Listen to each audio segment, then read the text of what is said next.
Hi guys, today we're going to talk about prepositions. Prepositions make your writing a lot more interesting.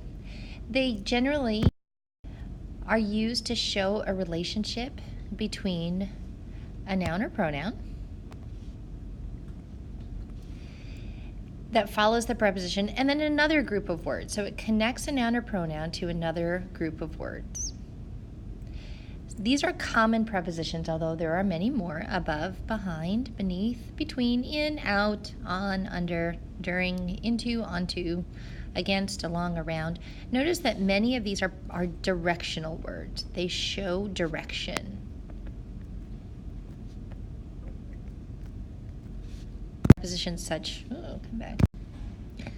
Now, a prepositional phrase will consist of the preposition itself, such as in,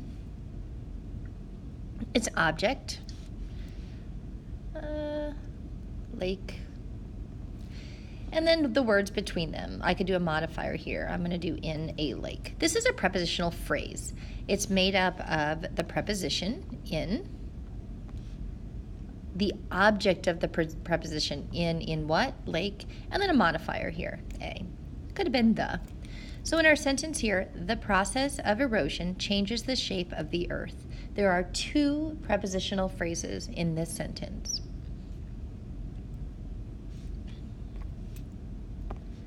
The first one is of erosion. This is my preposition of. This is my object of the preposition, erosion. Of what? Erosion. There are no modifiers in between the preposition and the object in this sentence, of erosion. Here's my second prepositional phrase, of the earth. Here's my preposition of. Here's my object of the preposition, earth.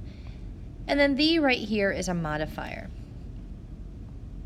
Waters, wind, and ice break solid rock into small pieces. I have one prepositional phrase.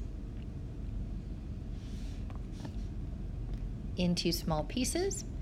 Into is my preposition. Into what? Pieces. And then small here, this is a modifier. This is an adjective that describes the type of pieces.